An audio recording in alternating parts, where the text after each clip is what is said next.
very strange really. Trying to give up collecting seems to be a very difficult thing to do.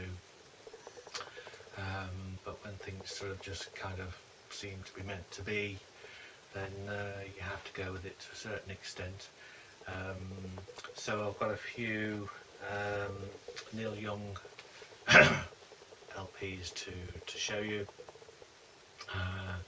and they all kind of have a relevance to what I collect, although they're not multicoloured vinyl.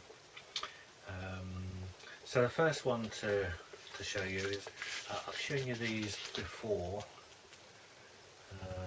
So these are the early original Swinging Pig releases from 1983. The Genesis one was number 3, the third one they did, and the Dylan one was number 4. I jokingly said at the time that if I was still collecting, I'd probably try and get all of those early ones done in that style. Well, I'm not doing that, but they did do a Neil Young one, and I've now acquired this. So really couldn't let the opportunity slip. It's from the Trans Tour called Computer Age Life 82. It's near mint condition, and they're single albums, these, and coloured vinyl. This one's number 11, but came out the same year, so 1983. They were bringing these out, churning them out really. It doesn't have a sticker on it, so I'm not sure how many were made, but probably talking 500. And if I can get out of its sleeve, it's just got this beautiful printed sleeve with a great stylised image of Neil, gigantic harmonica, gigantic speaker, and the characters from the stage show. Rush Never Sleeps, effectively, the characters there.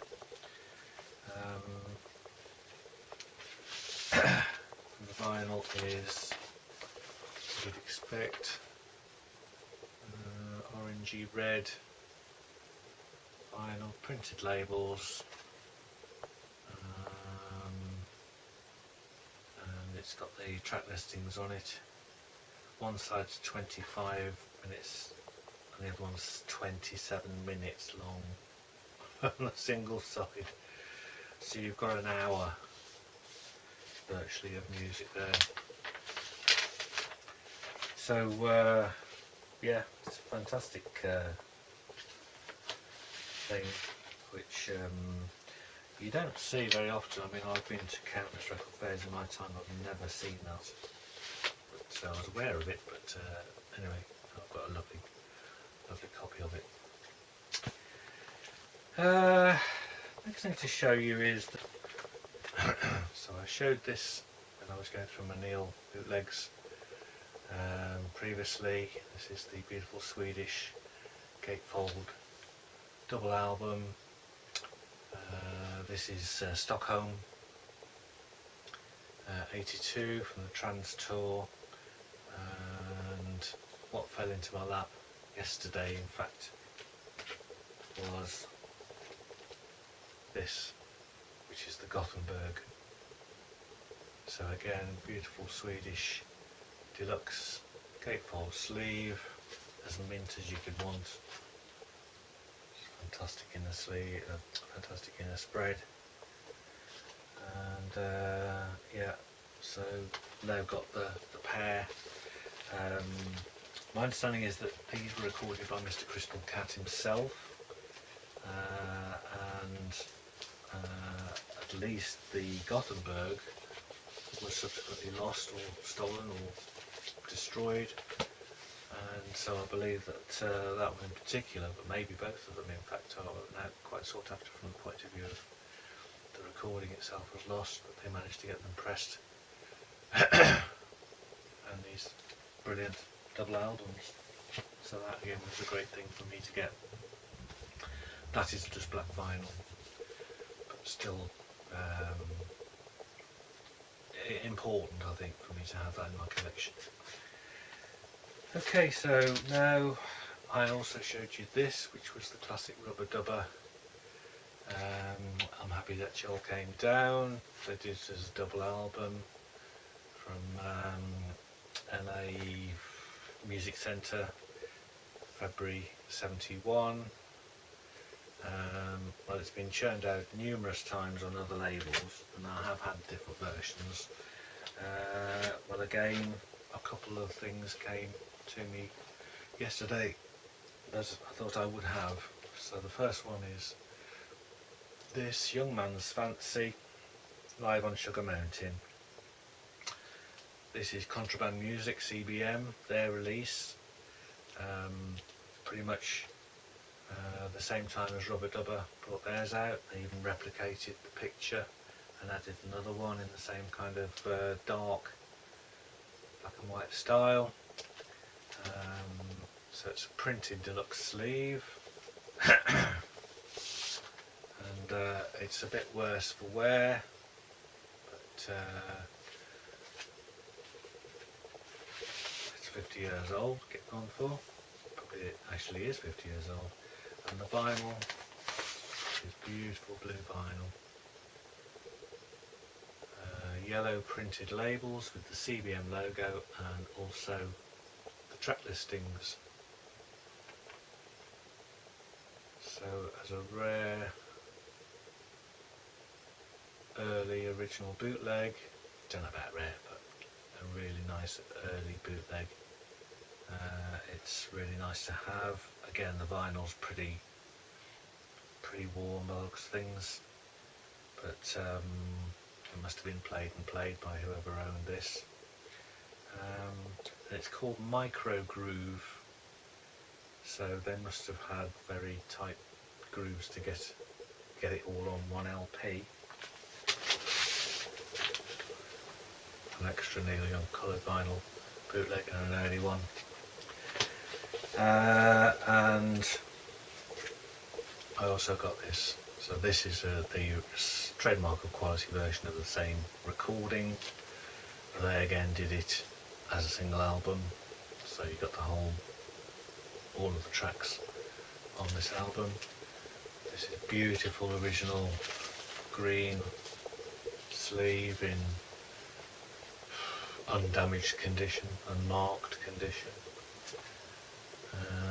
Very slight fading around the edge, but not that you'd notice. Got the original sticker from the first pressings that they did, and inside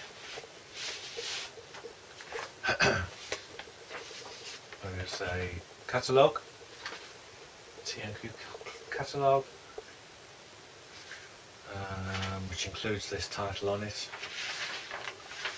and it goes up, it's 1, 2, 3 sides, and then the 4th side's blank.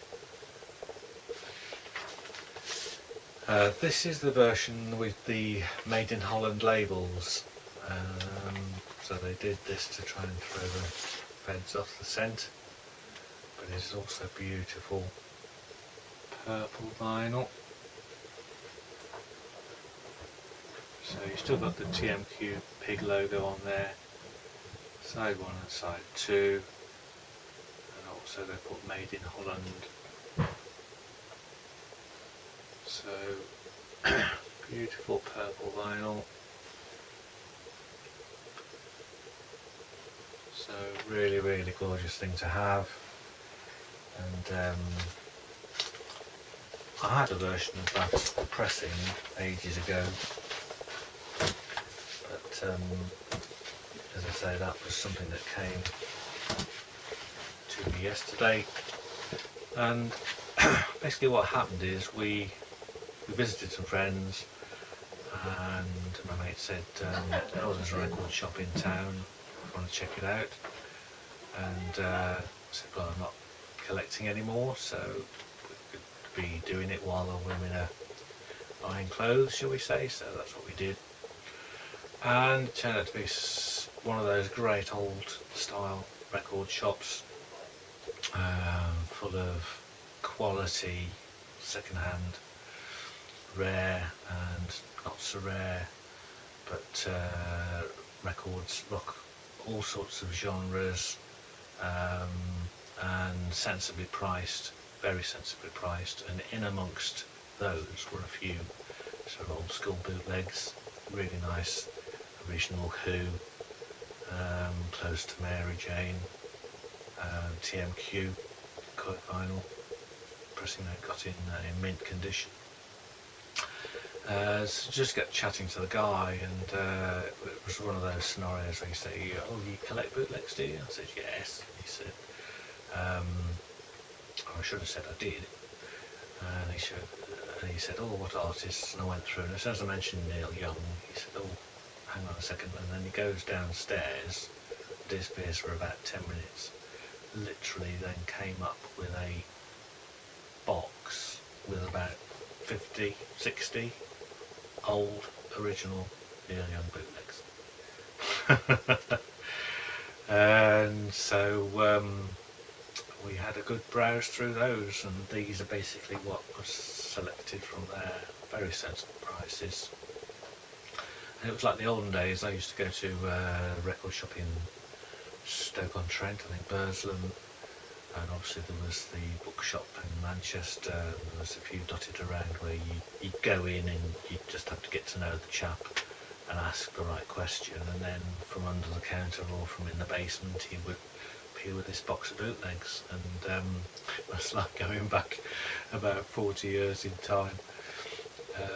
So it was a fun day yesterday, and the women got some nice clothes as well. So anyway, I just thought I'd show you those, as I'm not collecting still,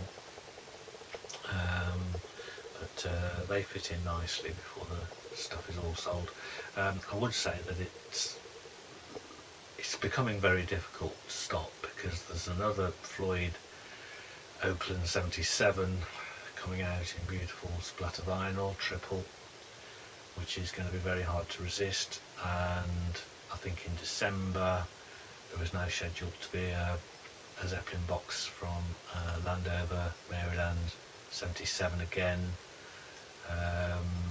in coloured vinyl, which is, I think, not a show I've got on any of my vinyl.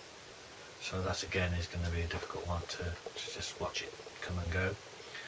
So we'll see. But the plan is that this stuff's going to start being shifted, and we'll finish off the Floyd, and then we'll probably get down, probably in the new year, to some serious selling, if we can.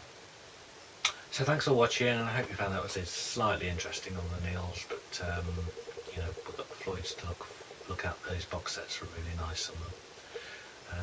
So see you again.